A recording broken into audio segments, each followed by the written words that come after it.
keputusan bek timnas Indonesia, Elkan Bagot, untuk menolak panggilan timnas Indonesia menjadi perbincangan hangat di kalangan pencinta sepak bola tanah air. Hal ini dianggap sebagai tamparan keras bagi Tom Haye, yang baru saja menyatakan komitmennya untuk membela timnas Garuda. Elkan Bagot, yang saat ini bermain untuk Ipswich Town di Inggris, dikabarkan menolak panggilan timnas dengan alasan yang belum sepenuhnya jelas. Beberapa spekulasi menyebutkan bahwa keputusan ini berkaitan dengan komitmennya terhadap klubnya, sementara pihak lain menilai ada faktor lain yang memengaruhi keputusannya. Situasi ini semakin menimbulkan tanda tanya besar, mengingat Bagot sebelumnya telah menjadi bagian dari skuad Garuda dalam berbagai turnamen internasional. Sementara itu, Tom Haye, gelandang Almere City, baru saja mengambil keputusan besar dalam karirnya dengan memilih timnas Indonesia sebagai negara yang akan dibelanya. Kehadiran Haye diharapkan dapat memberikan dampak besar di lini tengah skuad asuhan Patrick Kluivert.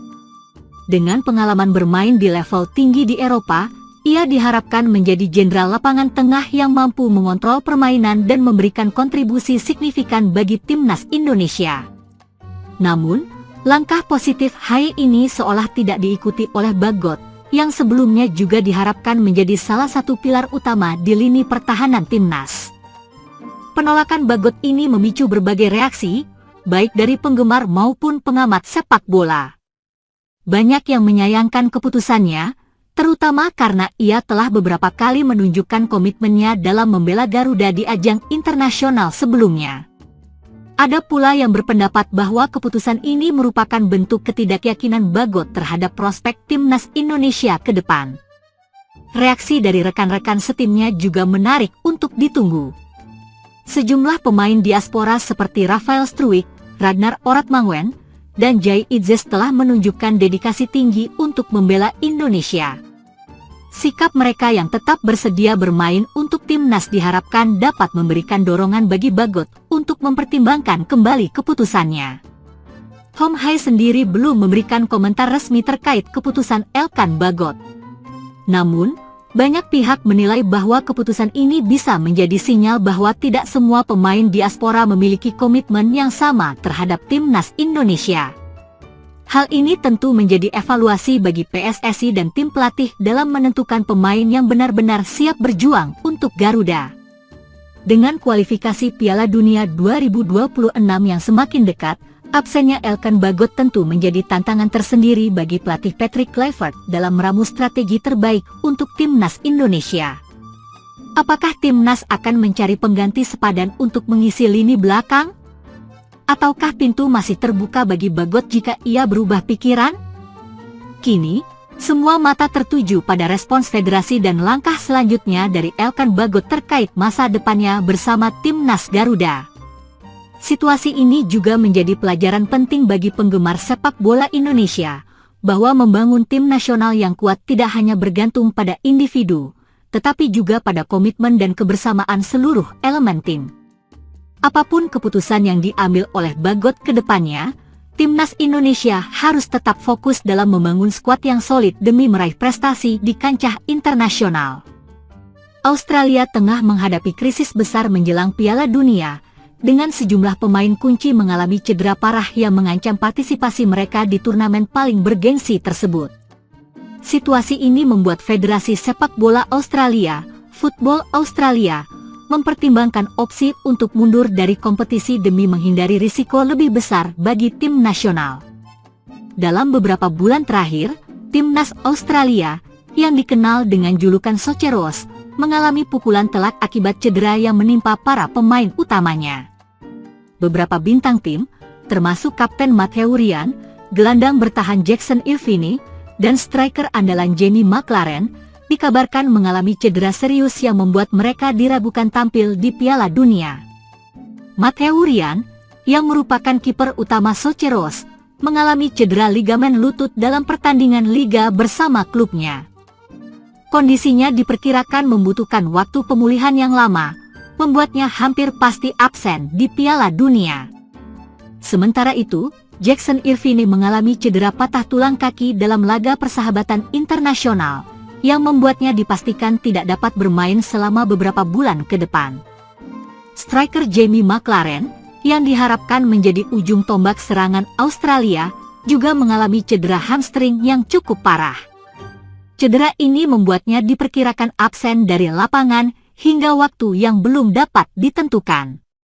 Dengan absennya para pemain kunci ini, kekuatan Australia mengalami penurunan drastis, membuat peluang mereka di Piala Dunia semakin kecil. Melihat kondisi tim yang semakin terpuruk, Football Australia mulai mempertimbangkan kemungkinan mundur dari Piala Dunia. Dalam sebuah pernyataan resmi, Presiden Football Australia, James Johnson, mengungkapkan bahwa keputusan ini bukan sesuatu yang diinginkan, tetapi bisa menjadi pilihan yang logis demi melindungi masa depan tim nasional. Kami sangat prihatin dengan kondisi para pemain kami. Cedera yang menimpa mereka bukan hanya mempengaruhi performa tim, tetapi juga keselamatan mereka dalam jangka panjang. Kami tidak ingin memaksakan tim yang tidak dalam kondisi prima untuk bertanding di level tertinggi dunia. Kami masih mendiskusikan langkah terbaik yang bisa diambil, ujar Johnson. Pelatih kepala timnas Australia, Graham Arnold, juga mengungkapkan keprihatinannya terhadap kondisi skuadnya.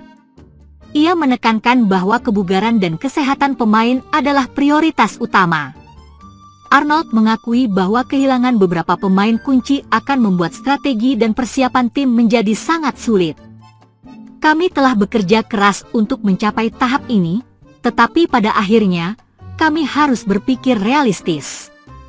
Jika skuad kami tidak dalam kondisi terbaik, bermain di Piala Dunia bisa menjadi tantangan yang terlalu besar. Kami harus mempertimbangkan semua opsi yang ada, kata Arnold dalam wawancara dengan media lokal.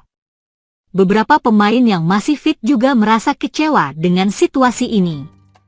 Bek veteran Socheros, Aziz Behich, menyatakan bahwa tim telah melalui perjalanan panjang untuk lolos ke Piala Dunia, dan sangat menyakitkan melihat banyak rekan setimnya mengalami cedera parah.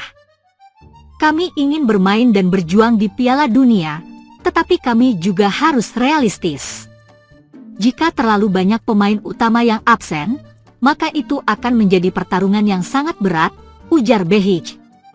Mundurnya Australia dari Piala Dunia tentu akan berdampak besar, baik bagi tim itu sendiri maupun bagi kompetisi secara keseluruhan.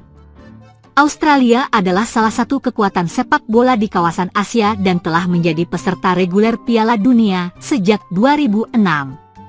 Jika mereka benar-benar mundur, FIFA harus mencari solusi, seperti menggantikan Australia dengan tim lain dari zona Asia atau memberikan kemenangan otomatis kepada lawan mereka di babak grup. Di sisi lain, mundurnya Australia juga bisa memengaruhi generasi pemain muda yang bercita-cita tampil di Piala Dunia. Turnamen ini merupakan ajang bagi pemain muda untuk unjuk kemampuan di panggung dunia, dan absennya Australia akan menjadi pukulan bagi perkembangan sepak bola di negara tersebut. Football Australia masih terus mengevaluasi situasi sebelum mengambil keputusan final. Dalam beberapa hari ke depan, mereka akan mengadakan pertemuan darurat dengan pihak terkait, termasuk FIFA, untuk membahas kemungkinan mundurnya Australia dari Piala Dunia. Para penggemar sepak bola Australia masih berharap akan adanya keajaiban, seperti pemulihan cepat bagi para pemain cedera atau solusi alternatif yang memungkinkan tim tetap bersaing di turnamen. Namun, dengan waktu yang semakin mepet, keputusan harus segera diambil demi kepentingan jangka panjang tim nasional. Apakah Australia benar-benar akan mundur dari Piala Dunia? Jawabannya masih menjadi misteri, tetapi satu hal yang pasti, situasi ini menjadi salah satu krisis terbesar yang pernah dihadapi sepak bola Australia dalam sejarahnya.